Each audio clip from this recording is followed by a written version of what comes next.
pieced all of my pieces, so now they are in three. So we have our halves all done.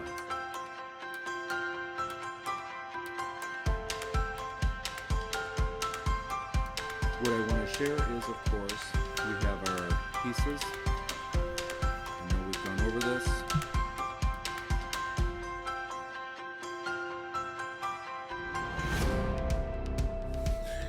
Hello friends, and welcome back to the Quilters Apothecary for our One Block Kaleidoscope Piece Along. So right now, of course, here's where we're at as an update. So for me, I have all of my pieces all pieced, and they are in a long string. I've actually been working on sorting them this week. I'm going to put these, what I've been doing with this is I keep them in a bag and then I just feed them off.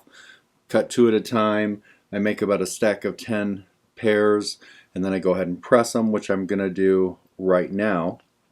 But I'd like to take you down to the table. You can see my pile of pieces in pairs.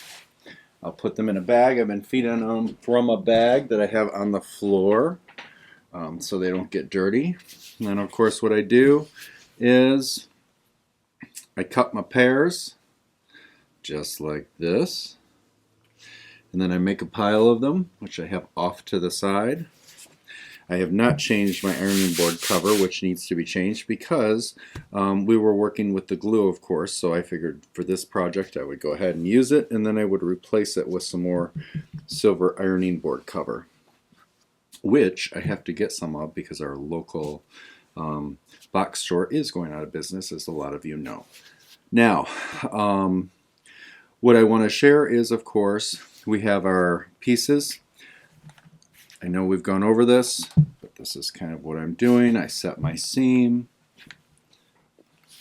I'm using a bigger iron. This is a Rowenta. I got this at the thrift shop. I'm a thrift shop iron purchaser, unless I were using my actual iron that I love, which is my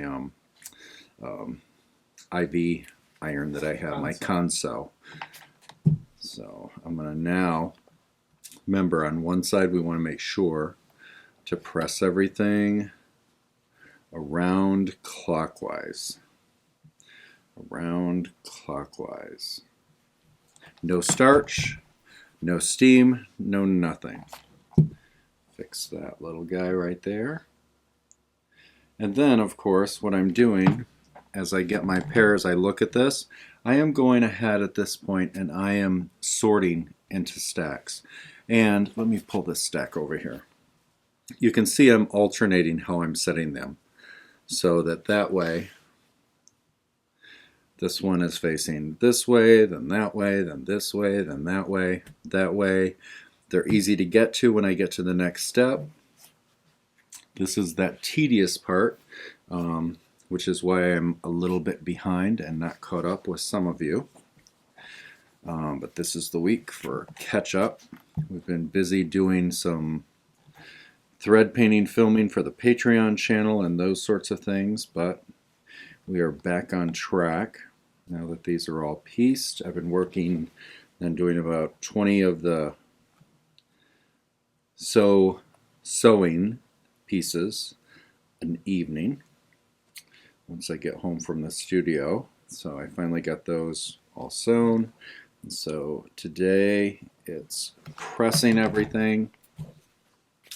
And then again, I always want to do this. So then I simply stack them this way. They're all in pairs at that point. And I'm just working my way through. Pull these out. Grab my snips. It should be around my neck so I don't lose them. And again, these are the Karen K. Buckley's, the small red handles. I absolutely love these. I know I've mentioned it before, but if you have not tried these are definitely a pair that will, I feel, last a lifetime. Even if you're in a high clumsy lifestyle, i.e. I've dropped those on cement floors and terrazzo and they just are so amazing. She did an amazing service to our quilting community creating those. Love them. Love them. All the sizes, but the little red ones are my favorite because they work for all my handwork. So then again, I look at this. I see that it's pressed that way, so I'll flip it this way. I've set my seam. I go out to the outer edge first, and then I slowly work my way to the center. Press my center. I give one little push iron rather than press. That way I'm pushing any fullness that might be trapped in there out. And you can see that gives me a lovely straight line. I still have to go through when I'm done with all these and do that trim, which I kind of talked about when we did our live. Okay, now these are the dark greens, so I start a new pile with those. One of the other things I want to show you in just a second here is this. Because we used glue to set the seam, and again, we want to remember before I do that, I also do a little bit of this in case any of that glue is holding them further apart than where the sewn seam is. So go ahead, I'll look at that, press, okay. Now, out of curiosity, I get a few questions about this process using the glue. Does it ever gum up the bottom of the iron? Absolutely, everything does, whether it be starch, glue. Now this looks pretty good. But when I do get stuff on the bottom, and sometimes I'll melt like a stabilizer or something accidentally if I'm using a stabilizer with glue on one side, some of the pellons, and I will get some stuff on there. And I used to worry about that, scrub it off with a non-scratch, but this is one of my favorite products. So again, with the Iron Clean, one of the reasons that I love it is it works no matter what I do with it. Now, a lot of people will use the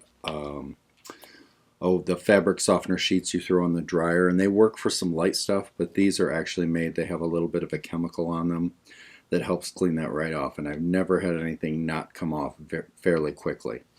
Now, the one thing I will say is you definitely want to make sure to follow the instructions, and the instructions are as follows. You're going to heat the iron 1 minute on a medium setting, not on a high cotton setting. It's those of us that quilt, we tend to want to go right up to the high cotton setting. You want to set it on medium, put a paper towel down, because this has, like I said, a bit of fluid in it that's going to help clean that iron off. So you lay the paper towel down, possibly two folded, and then you simply take out one of the sheets, and you'll see they do look like dryer sheets. Lay that there on top of the paper towels, and then very simply, once you've had this on for just a minute, again, you don't want it crazy hot, then you're going to go ahead and you're going to wipe the base of the iron over the Iron Clean sheet on the edge of the ironing board until the residue is removed. The other thing is, notice my steam is on. I just turned my steam off. We do not want steam on here. Number one, steam combined with this is going to cause a lot of smoke possibly, and it's going to set off your fire alarm. I know it has for me before because we have our fire alarm right above our table here. So steam off, you want dry, and then you follow those instructions, and then you wipe the base of the iron with a clean paper towel. And if several months of buildup has occurred, then more than one sheet may be required. And I will tell you this, I have never had to use more than one sheet. And I usually will grab all of my irons at the same time, just like when I grab my reading glasses cleaner, and I tend to go ahead and do all of my irons at the same time. And it works every time. So I did want to share that. Again, not a sales push. It simply is not sponsored. A tip. It's not a sponsored thing or anything like that. It's just a product we love that we use, and it works fantastic. And a lot of times, this is one that I had already used. I can use these a few times, so I do love that. Save money where I can to buy more supplies. All right, so there is that. Now, again, I am going to continue on, and I'm going to press all of these.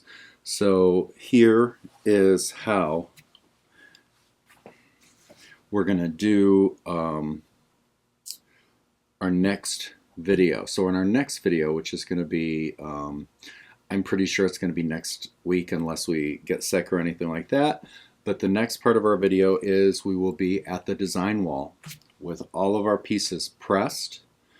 Also, don't forget, during the live we talked a bit about then taking them and trimming off this edge. So it's a 1/4 inch away from this corner. Definitely go watch that so you know exactly what I'm talking about, and you also want to make sure that they're consistently sized as you trim off any excess or poor piecing from my new piecers. It'll still work great. You just got to know the process. And then of course you're gonna snip your tabs out of the center here as we talked on that video, and then you're going to be ready. So you're going to have all of your stacks all separated by color. You're going to have your design wall, and your design wall could be one of the tablecloths with a little bit of the brushed side, or it could be a piece of flannel wrapped around the insulation board that people use sometimes.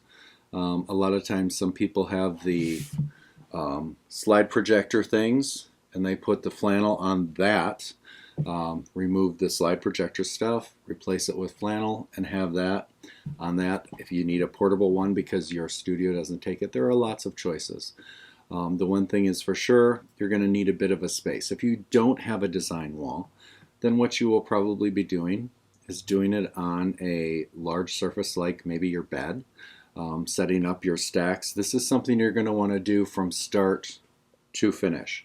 So if you are going to do it on a flat surface like the floor or on your bed, you're definitely going to want to lay down a large sheet, maybe a king size, queen size sheet that's definitely going to be bigger than your layout. And then that way, if you don't finish the project, you can at least have it held in place and roll up your sheet. But to be very honest, when I go to organize, if I don't have a design wall and I'm doing that type of thing, I want to do it all in one shot. So what we'll go through is how I'm going to build my piece so that you can follow along and maybe gather some tips, and then also how I labeled them by row so that then I can actually piece the kaleidoscope frame to place on top of the wonderful panel. So those are the things that are going to be coming up during our next episode. So it'll take us a lot further into where we need to go. So I hope you've enjoyed this update, and I hope your pieces are coming along good. I know a few of you already have yours all done and you're waiting, and we'll get there. The next episode will take us to the next step. As always, thank you for joining us here at Quilters Apothecary. Take care of yourself. Take care of each other, and we will see you all down the road. Goodbye, everybody.